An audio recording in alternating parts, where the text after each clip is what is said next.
நான் முன்பே சொன்னது போல அநேக செய்திகளில் சொல்லியிருக்கிறேன்.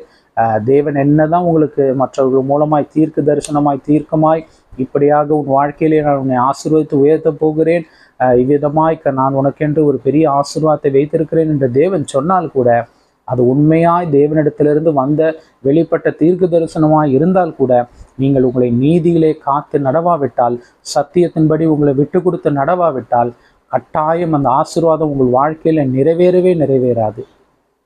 அதன் பிறகு இவர்கள் அந்த தீர்க்க தரிசனத்தை சொன்ன அந்த தேவதாசரை குறித்து, தீர்க்க தரிசிகளை குறித்து இப்படியாக சொன்னார், ஏன் நடக்கவில்லை? தேவன் கட்டாயமாய் தீர்க்க தரிசனமாய் அதை பேசியிருப்பாரானால் கட்டாயம் அது நிறைவேறும். நாம் எதிலே குறை உள்ளவர்களாய் இருக்கிறோம்? பிசாசு எவ்விதமாய் அந்த ஆசீர்வாதத்தை நம் வாழ்க்கையிலே தடை பண்ணி அதை தாமதிக்கிறான் என்று சொல்லி உங்களை நீங்களே சீர்தூக்கி பார்க்கும்படிக்கு கர்த்தருடைய ஆவியானவர் உங்கள் இருதயங்களை உணர்வுள்ளதாய் மாற்றுவாராக.